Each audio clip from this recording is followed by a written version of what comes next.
Halo Concrete People, selamat datang di Concrete Talks episode 4. Kalau di episode sebelumnya, kita sudah membahas tentang suplai produk WSBP di proyek jalan tol, LRT, hingga proyek Ibu Kota Nusantara. Nah, pada episode kali ini, Concrete Talks akan melihat progres perluasan infra kunci roda ekonomi Indonesia, yaitu proyek Container Yard Terminal Batu Ampar, Batam. Nah, tentunya untuk membahas topik menarik ini, saya tidak sendiri. Di sini saya sudah mengundang narasumber-narasumber yang pastinya ahli di bidangnya nih. Di sini sudah ada bersama saya yaitu Bapak Fikri Amrullah Nuryasani selaku Manajer Perencanaan SBU Terminal Peti Kemas Batu Ampar dari Persero Batam. Selamat datang Pak Fikri. Siap, terima kasih Mbak. Lalu ada Bapak Ferry Wise Manulang selaku General Manager Pelabuhan Barang Badan Usaha Pelabuhan dari Badan Pengusahaan Batam. Selamat datang Pak Ferry. Terima kasih. Lalu ada Bapak Sadono Iswahyudi selaku Kepala Divisi Restrukturisasi dan Revitalisasi 2 PT Perusahaan Pengelola Aset. Selamat datang Pak Yudi. Terima kasih. Bagaimana Pak kabarnya hari ini? Baik. Alhamdulillah baik. Alhamdulillah. Terima kasih sudah berkenan hadir di Concrete Talks kali ini dan menyapa seluruh Concrete People. Ya. Terima kasih. Nah, Concrete People, Concrete Talks kali ini akan dipandu tentunya dengan saya yaitu Andika Nuryatul selaku Corporate Communication and CSR WSBP, dan bersama narasumber-narasumber luar biasa kita di sini, kita akan membahas lebih mendalam tentang salah satu proyek konstruksi yang dikerjakan oleh WSBP, yaitu proyek pembangunan kontainer yard dan infrastruktur pendukung Terminal Peti Kemas Batu Ampar, Batam. Nah, sebelum kita kupas lebih mendalam nih dengan narasumber-narasumber kita yang ada di sini dan juga ada di lapangan, sebelumnya saya ingin menjelaskan terlebih dahulu overview atau gambaran umum dari proyek kontainer dan infrastruktur pendukung Terminal Peti Kemas Batu Ampar ini. Proyek pembangunan kontainer yard dan infrastruktur pendukung Terminal Peti Kemas Batu Ampar Batam merupakan bagian dari pengembangan pelabuhan demi meningkatkan volume kegiatan bongkar muat barang di Kota Batam. Pada proyek ini, WSBP dipercaya sebagai kontraktor utama untuk meningkatkan kualitas pelabuhan dengan melakukan pengecoran area penempatan kontainer seluas 12 hektar yang terdiri dari 9,8 hektar pembangunan kontainer yard dan infrastruktur pendukung, serta 2,2 hektar perbaikan kontainer yard. Oh ya, nanti kita akan menyaksikan langsung juga laporan dari Mas B yang sedang bersiap-siap nih sekarang di lokasi proyek kontainer yard dan infrastruktur pendukung Terminal Peti Kemas Batu Ampar. Mungkin kita menyapa Mas B terlebih dahulu ya. Halo Mas B, silakan laporannya. Halo Mbak Dika dan Concrete People. Kali ini sedikit berbeda nih dengan episode sebelumnya yang biasa dipandu oleh Mbak Elizabeth Destin selaku reporter lapangan. Kali ini saya Bezabir yang akan menjadi reporter lapangan di Concrete Talks episode 4. Sekarang saya akan memasuki kawasan pembangunan kontainer yard dan infrastruktur pembangunan Terminal Peti Kemas Batu Ampar yang berada di Kepulauan Riau. Sebagai salah satu infrastruktur andalan dan hub logistik internasional di Kota Batam, Pelabuhan Batu Ampar terus berbenah untuk meningkatkan volume kegiatan bongkar muat barang. Dalam pembangunan ini, WSBP menjadi kontraktor utama yang mana lingkup pekerjaannya berupa konstruksi kontainer yard dan infrastruktur pendukung Terminal Peti Kemas Batu Ampar. Setelah ini saya akan mengajak Concrete People untuk berbincang dengan Kepala Proyek WSBP di proyek pembangunan kontainer yard dan infrastruktur pendukung Terminal Peti Kemas Batu Ampar. Sekarang kita kembalikan dulu ke Mbak Dika. Silakan Mbak Dika.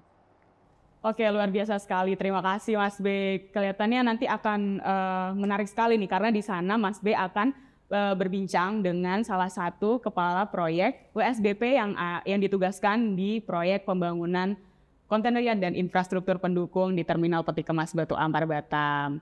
Nah, di sini saya ingin mengingatkan juga untuk Concrete People, jangan lupa pantengin terus Concrete Talks episode 4 kali ini karena nanti di akhir kita akan ada kuis berhadiah untuk 3 orang pemenang yang bisa menjawab pertanyaan yang akan saya ajukan di akhir acara. Seperti itu ya. Jadi harus pantengin terus nih materi-materi yang disampaikan oleh narasumber-narasumber kita di sini dan juga di lapangan.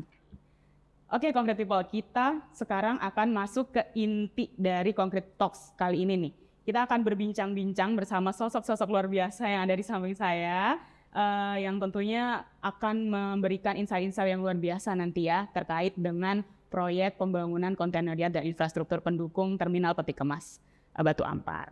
Oke, pertama-tama saya ingin bertanya dulu nih ke owner proyek ini dari Persero Batam, yaitu Bapak Fikri. Pak, kira-kira apa saja sih Pak kegiatan yang dikelola oleh Persero Batam dan juga operator pelabuhan kontainer yard Batu Ampar ini, terutama di area yang sedang dibangun oleh WSBP?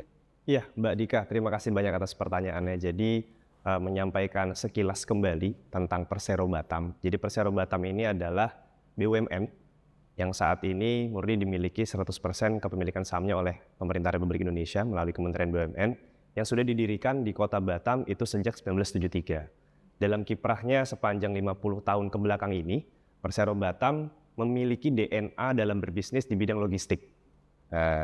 Kemudian di tahun lalu, di 2023 Agustus, itu kita sudah menandatangani sebuah perjanjian dengan BP Batam, dengan Pak Ferry, untuk pengelolaan, pembangunan, dan pengoperasian, serta pengembangan Terminal Peti Kemas Batu Ampar yang terletak di Pelabuhan Batu Ampar, Kota Batam. Nah, jadi di samping lini bisnisnya tadi sebagai operator Terminal Peti Kemas, itu juga Persero Batam sebagai perusahaan yang bergerak di bidang logistik. Kita sebagai pengelola kargo udara juga di Bandara Hang Nadiem Batam, kemudian juga kita punya angkutan darat, tracking, dan sebagainya. Kita juga punya kawasan pergudangan, dan kawasan-kawasan serta bisnis pendukung untuk kegiatan logistik lainnya. Kurang lebih seperti itu Mbak Dika. Kalau spesifik di pelabuhan, di proyek yang sedang dibangun WSBP itu bagaimana Pak? Kegiatannya yang di situ yang dikelola apa aja? Betul, jadi selaku operator terminal, tentunya kita berkoordinasi dengan BP Batam untuk kegiatan pandu labuh turda atas kapal-kapal yang datang ke Terminal Peti Kemas Batu Ampar, kemudian pelayanan penanganan peti kemasnya, mulai dari kegiatan bongkar muat, kemudian pengantaran dari kontainer itu dari dermaga ke yard atau haulage kita sebutnya, kemudian lift on dan lift off untuk penurunan dan penaikan kontainer dari atas truk yang ada di dalam yang ada di chassis tadi, di atas chassis tadi, kemudian untuk penumpukannya sendiri. Nah, itu kita semua yang kelola di Terminal Peti Kemas Batu Ampar. Oke, mantap sekali ya Pak. Berarti memang dari end to end gitu ya, bisa dibilang ya Pak ya. Dari awal sampai pengangkatan dari kontainer sendiri, penumpukannya juga. Intinya adalah penanganan peti kemasnya. Oke, siap. Betul. Terima kasih luar biasa Pak Fikri. Terima kasih. Oke, sekarang saya mau beralih ke investor proyek ini nih, yaitu dari PT Perusahaan Pengelola Aset atau PPA, yaitu Bapak Yudi. Bapak, kan Bapak dari PPA berinvestasi di proyek ini gitu ya Pak ya. Kira-kira apa saja sih Pak pertimbangan dari PPA dalam berinvestasi di proyek pembangunan kontainer yard ini Pak? Oke, terima kasih Mbak Dika pertanyaannya. Jadi awalnya adalah memang Persero Batam ini salah satu BUMN yang dikelolakan oleh Kementerian BUMN ke PPA melalui surat kuasa khusus dari Menteri BUMN gitu ya. Di mana PPA ini kan menjadi anggota holding dari Danaansa Persero yang merupakan holding transformasi, revitalisasi, dan restrukturisasi gitu ya. Nah, TPK Batu Ampar ini merupakan salah satu proyek strategis yang memang untuk mendukung Persero Batam, artinya di dalam turnaround bisnisnya melakukan revitalisasi dan restrukturisasi. Jadi ini sangat penting sekali bagi PPA untuk mendukung nih ataupun mensupport Persero Batam. Salah satu bentuk konkretnya dukungan PPA adalah saat ini PPA dan juga bersama dengan Dana Reksa Holding melalui Dana Reksa Capital kita memberikan satu fasilitas pendanaan gitu ya untuk kebutuhan infrastruktur maupun infrastrukturnya gitu ya, dari mulai alat gitu ya, kemudian pembangunan kontainer yard dari TPK Batu Ampar, karena kita percaya dengan dukungan atau bridging loan ini akan bisa mendukung inisiatif strategis atau program-program dari Persero Batam agar Persero Batam ini menjadi BUMN yang sustainable dan lebih sehat seperti itu. Dan pastinya juga saat ini selain tadi dukungan dari pendanaan dari PPA maupun dari Dana Reksa Holding gitu ya, kita juga saat ini sedang membuka peluang untuk kerjasama dengan investor gitu ya, karena memang lokasi dari TPK Batu Ampar ini kan strategis gitu ya, berada di jalur tersibuk, salah satu tersibuk di dunia itu Selat Malaka, di mana ini kita perlu investor yang strategis yang bisa mengundang volume ataupun bisa mendatangkan volume peti kemas maupun volume jalur barang gitu ya dari baik dari domestik maupun internasional seperti itu. Luar biasa, berarti memang PPA ini tidak hanya untuk Persero Batam, tapi juga untuk Batam dan sekitarnya juga, dan juga Indonesia juga gitu ya Pak. Betul. Jadi bisa meningkatkan roda perekonomian juga di Indonesia. Luar biasa sekali. Oke, tadi kita sudah mendengar Pak Yudi dan juga Pak Fikri terkait penjelasan kegiatan yang dikelola dan juga investasi. Sekarang saya beralih ke pemilik pelabuhan nih dari BP Batam, yaitu Bapak Ferry. Bapak, kira-kira seberapa besar sih Pak peningkatan investasi yang akan didapat dan dikelola dari kontainer yard dan infrastruktur pendukung terminal peti kemas Batu Ampar yang sedang dibangun ini Pak? Baik, terima kasih Pak Dika ya. Jadi mungkin sebelum kita bicara ke investasi ini, mungkin saya perlu sampaikan ini flashback ke belakang ini, cita-citanya BP Batam nih ya, dalam rangka pengembangan Batam sebagai tujuan investasi ya. Jadi BP Batam itu sejak awal, sejak tahun 1971 ya, itu memang mengharapkan Pelabuhan Batam ini bisa dikelola sebagai pelabuhan transshipment kapal gitu. Jadi untuk menuju sana memang ke infrastruktur pelabuhannya memang harus disiapkan seperti. Nah ini kita mulai setelah kita kerjasama dengan Persero Batam ya, oleh PDA. Ini kita sih berharap nantinya pelabuhan Batu Ampar ini bisa menjadi pelabuhan transshipment dengan ketersediaan infrastruktur ya, termasuk kontainer yard dan sarana prasarana pendukungnya ya. Kami sih berharap ini minimal sekitar kalau dari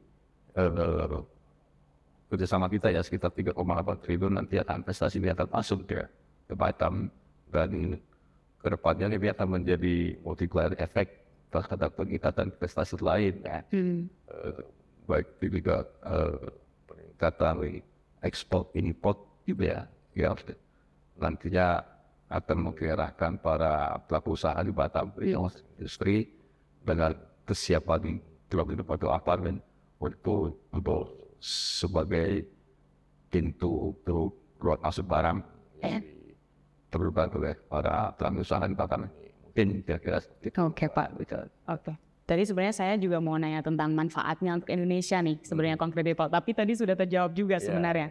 Membantu ekspor dan impor di Batam dan sekitarnya juga di Indonesia, seperti itu ya Pak. Luar biasa sekali. Oke, sekarang saya ingin kembali bertanya nih ke Bapak Fikri. Siap. Kita tadi sudah berbincang terkait investasi juga dari Pak Yudi dan juga Pak Ferry. Nah, sekarang saya ingin mau bertanya terkait muatan nih Pak. Kira-kira berapa banyak sih Pak muatan kontainer yang dapat ditampung dan dikelola oleh terminal peti kemas Batu Ampar saat ini? Dan juga kira-kira penambahan ketika pelabuhannya sudah jadi itu kira-kira seberapa besar Pak? Oke, Mbak Dika, mungkin saya ingin menjelaskan terkait dengan kapasitas kontainer yardnya ya mungkin ya, yang dapat ditampung dan diakomodir dalam TPK Batu Ampar nantinya. Atas kondisi yang ada saat ini dengan kondisi kontainer yard yang seperti saat ini, luasan yang ada saat ini, itu kurang lebih saat ini baru sekitar 350.000 TEUs per tahun. Nah, kemudian nanti pengembangan terminal peti kemas Batu Ampar ini akan dibagi menjadi beberapa tahapan. Nah, untuk tahap yang sedang berjalan, di mana yang sedang dilakukan oleh teman-teman WSBP, nah ini melakukan revitalisasi atas kontainer yard yang sudah ada. Jadi yang masih perkerasannya berupa tanah, itu akan dilakukan perkerasan dengan beton. Nah, dengan adanya perbaikan infrastruktur tadi, kemudian nanti juga di satu sisi kita akan melakukan penambahan peralatan juga, peralatan yard maupun dermaga. Ini akan membuat kapasitas kontainer yardnya bisa meningkat menjadi 900.000 TEUs per tahunnya. Nah, kemudian nanti di tahapan selanjutnya, di mana nanti kita akan melakukan perluasan kembali kontainer yardnya ke sisi laut, sekitar tambahan 20 hektar. Itu nanti akan bertambah lagi kapasitasnya bisa up to 2,1 juta TEUs per tahun.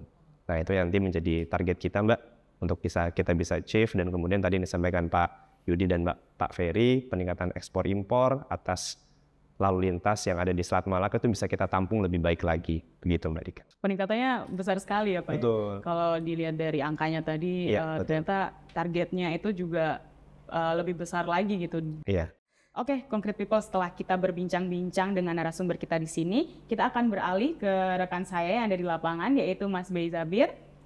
Di sana, di lokasi proyek, Mas Bey Zabir sudah bersama dengan Bapak Ahmad Faris Tirafi selaku Project Manager WSBP untuk proyek pembangunan kontainer yard dan infrastruktur pendukung terminal peti kemas Batu Ampar, Batam. Silakan Mas Bey. Baik Mbak Dika, terima kasih. Sekarang saya sudah bersama Pak Faris selaku Project Manager di WSBP yang sekarang bertugas di proyek pembangunan kontainer yard dan infrastruktur pendukung terminal peti kemas Batu Ampar di Batam. Apa kabar Pak Faris? Kabar baik Mas B. Sebelumnya saya memang ketemu di KAPB dan sekarang ketemu di Batam. Iya betul, sebenarnya kita di Palembang ya terakhir ketemu ya. Baik Pak Faris, saya mau tanya-tanya nih Pak Faris, gimana sih gambaran umum tentang proyek ini Pak Faris? Jadi proyek ini kurang lebih perluasan terminal existing peti kemas Batu Ampar, 9 hektar yang kita kerjakan. Selain itu kita juga bangun infrastruktur pendukung seperti sistem mechanical electrical, kemudian power hose gitu-gitu. Jadi supaya menunjang kapasitas produksi bisa mencapai atau kapasitas penyimpanan peti kemas mencapai 900.000 TEUs per tahun atau 900.000 kontainer per tahun. Itu kemudian di sisi lain juga kita mencoba mendesain sebuah dermaga yang menjadi rencananya ini akan menjadi green port percontohan lah di Indonesia gitu. Seperti itu Mas B. Kalau dari sisi progres gimana nih Pak Faris? Progres proyek ini Pak Faris? Progresnya sendiri karena kita kontraknya design and build ya. Jadi design and build itu kontrak pekerjaan perencanaan dan konstruksi itu dilaksanakan secara bersamaan. Prosesnya sekarang untuk perencanaan kita sedang selesai desain perkerasan. Kemudian struktur CY, kontainer yard juga kita sudah selesaikan. Sisa sekarang perencanaan dari pekerjaan mechanical, electrical, dan bangunan pendukung, Mas B. Seperti itu. Oke Pak Faris. Kalau terkait inovasi Pak Faris, Ya. ada nggak inovasi yang Pak Faris terapkan di proyek ini Pak? Oke. Kalau inovasi sendiri sebenarnya ini kan dermaga atau pelabuhan atau terminal peti kemas ini sudah cukup lama ya. Sekitar tahun awal 2000-an itu udah beroperasi gitu. Jadi kita optimumkan perkerasan lama karena mayoritas di sini 9 hektar itu adalah sebuah perkerasan dan kontainer yard gitu. Kita butuh tanah yang stabil kan di situ. Jadi kita manfaatkan perkerasan lama itu nggak kita habiskan atau nggak kita hancurkan demoli semua gitu. Kita manfaatkan itu sebagai perkuatan daya dukung tanah supaya desain perkerasan di atasnya itu bisa optimum Mas B. Jadi kalau apapun proyeknya Pak Faris ya kita tetap harus berinovasi sih ya Mas Faris. Betul supaya kita dapat ya selain kita dapat kreativitas supaya dapat inovasi kita juga cari efisiensi dan efisien Mas B. Bukan hanya kita yang mendapatkan untung tapi owner juga bisa optimum juga. Jadi nggak terlalu banyak keluar biaya tapi dapat kerjaan yang optimum sesuai yang diinginkan. Seperti itu Mas B. Keren Pak Faris. Kalau terkait pekerja nih Pak Faris, ada nggak pekerja lokal gitu ya, warga sekitar gitu Pak Faris? Oh ya, kita lokal juga ada sekitar ya mungkin seperempat itu kita lokal. Kita juga bekerja sama vendor outsourcing lokal gitu. Jadi supaya seluruh hak dan kewajiban mereka juga didapatkan gitu. Nah, selain pekerjaan nih, pekerja lokal Pak Faris, ada nggak material yang Pak Faris manfaatkan dari sekitar juga Pak Faris? Ya kita pasir sama split untuk beton kami dari Kepulauan Riau. Itu ada di Pulau Singkep, Kepulauan Riau, sama di satu lagi di Kabupaten Karimun, Kepulauan Riau. Itu sekitar 2 jam 3 jam lah dari sini untuk transportasi kapal. Nah, tadi sudah bahas pekerja, material. Nah, ada lagi pertanyaan terkait UMKM nih Pak Faris. Ya. Ada nggak kita memanfaatkan UMKM sekitar nggak Pak Faris? UMKM itu kita mungkin ini di BUA umum, kayak keperluan umum gitu. Kemudian ada catering gitu-gitu. Peralatan ATK itu kita semuanya pakai vendor lokal.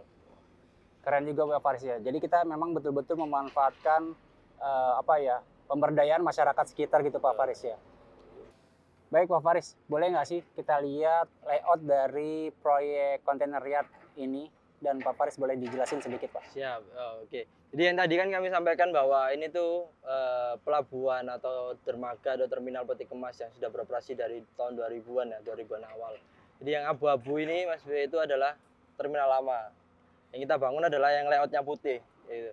Jadi kita buat 12 blok kontainer yard baru, kemudian ada 13 bangunan pendukung mulai dari power house, pump house, workshop, charging station, buffer area, river plug dan lain-lain. Itu untuk mendukung sebuah terminal peti kemas yang terintegrasi dari terminal lama dan terminal baru, kemudian sistemnya modern, terus juga ramah lingkungan atau tadi green port percontohan di Indonesia, dan bisa melayani kapasitas hingga 900.000 TEUs per tahunnya. Keren ya Pak Faris. Kita tetap memikirkan modern, nggak lupa dengan ramah lingkungannya gitu ya Pak Betul, Faris. betul. Ya? Jadi nanti peralatan penunjang di sini itu sudah full elektrik, Mas B. Jadi kita benar-benar menghilangi penggunaan solar dan BBM lah gitu. Nah, Concrete People, selesai sudah bincang-bincang saya bersama Pak Faris terkait gambaran proyek, progres proyek, inovasi, sampai juga pemberdayaan masyarakat sekitar. Terima kasih Pak Faris atas ngobrol-ngobrolnya Pak. Sama-sama Mas B, terima kasih sudah dikunjungi proyek-proyek. Sama-sama, semoga proyek ini berjalan lancar dan sesuai apa yang kita inginkan semua Pak Faris ya. Terima kasih. Baik Concrete People, saya kembalikan ke Mbak Dika. Silakan Mbak Dika.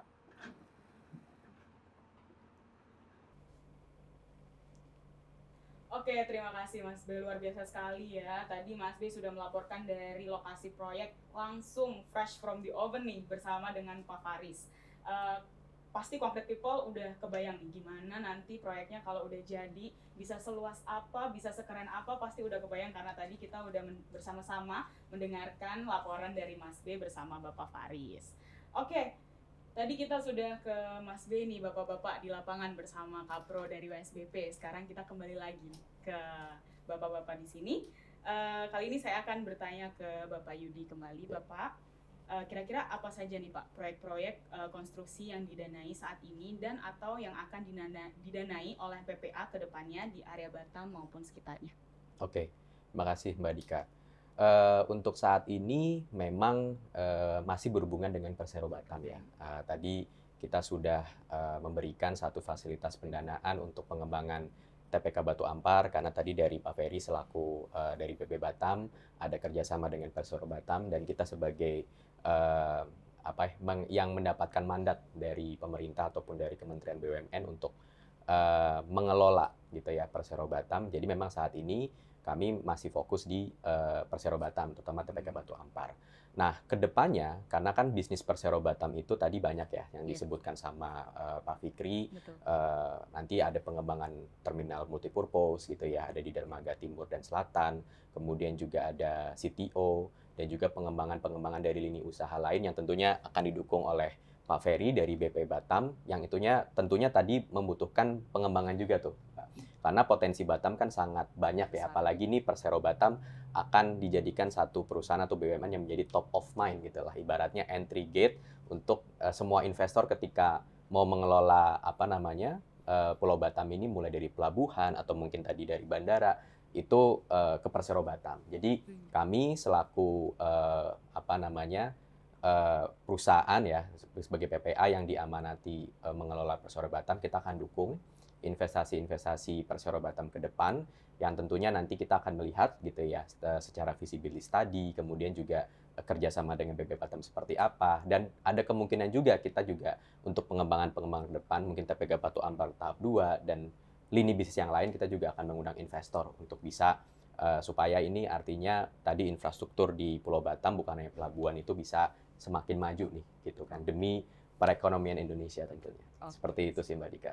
Wah, luar biasa Pak. Ya. Berarti memang untuk saat ini berarti berfokus ke Persero Batam, betul. Gitu. Dan karena memang di Persero Batam cakupan kegiatannya banyak kayak proyek-proyeknya juga banyak gitu cakupannya gitu. Jadi memang berfokusnya di Persero Batam untuk menjadi entry gate nih gitu ya. Betul. Luar biasa sekali. Terima kasih Pak Yudi. Sama-sama, Nggak kerasa nih, sekarang udah masuk ke pertanyaan terakhir dan pertanyaan penutup. Kita akan bertanya kepada Bapak Ferry. Bapak, kira-kira apa sih Pak harapan dari BP Batam selaku pemilik pelabuhan dan pengelola aset di Batam dengan adanya proyek pembangunan kontainer yard dan infrastruktur pendukung terminal peti kemas Batu Ampar ini Pak? Oke, baik. Jadi sesuai dengan amanah untuk ke BP Batam ya, bahwa BP Batam itu bertugas di Batam ini untuk mengembangkan kawasan Batam sebagai daerah investasi ya. Nah ini salah satu sektor yang memang harus menjadi mendorong ke arah sana adalah pelabuhan ya. Seperti kita ketahui sejak tahun 2000-an ini banyak kawasan-kawasan yang tumbuh di regional Asia Tenggara ya. Itu memang akan menjadi kompetitornya Batam ya. Nah, dengan adanya pengembangan seperti ini, kami sih berharap Batam itu bisa menjadi kawasan industri yang kompetitif, menjadi tujuan investasi. Nah, ini sudah kita mulai nih, kita melihat bahwa ada perkembangan setelah Persero mengelola pelabuhan, itu misalnya seperti ada direct call ya, pengapalan barang-barang dari Batam itu direct call ke tujuannya langsung, yang selama ini masih melalui Singapura ya, itu menjadi satu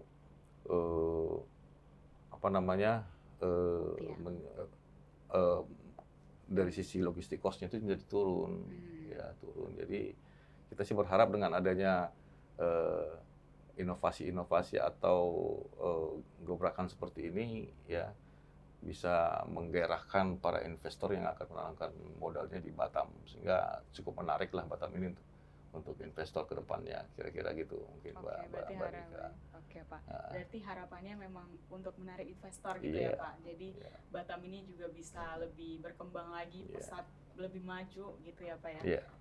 Oke, Concrete People, luar biasa sekali. Kita tadi sudah mendengarkan insight-insight yang luar biasa dari narasumber kita yang ada di sini dan juga di lapangan. Kita bisa tahu nih hal-hal mendetail tentang proyek pembangunan kontainer yard dan infrastruktur pendukung Terminal Peti Kemas Batu Ampar. Tapi sebelum itu, nggak lengkap kalau Concrete Talks nggak ada kuis nih ya. Jadi kita akan ada kuis yang berhadiah Lego. Luar biasa ini Pak. Ini ada Lego dari USBP. Nanti akan diberikan kepada 3 concrete people yang bisa menjawab pertanyaan yang akan aku ajukan. Oke, untuk pertanyaannya, bagaimana progres proyek pembangunan kontainer yard dan infrastruktur pendukung Terminal Peti Kemas Batu Ampar ini? Apa saja inovasi yang diimplementasikan di proyek ini dan apa saja fasilitasnya?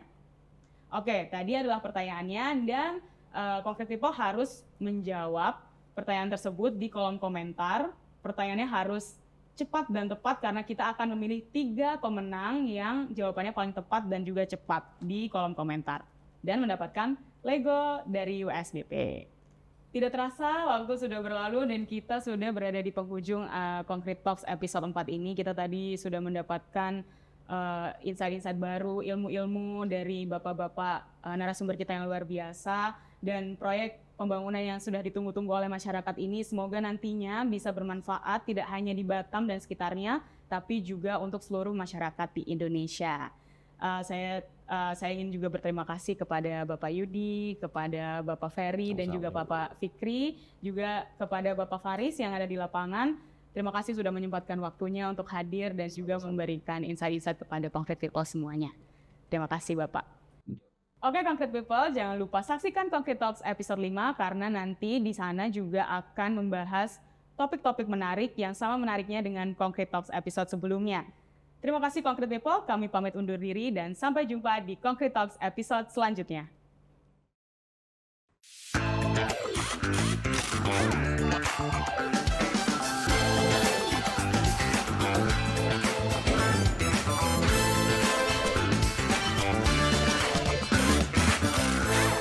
Concrete Talks dipersembahkan oleh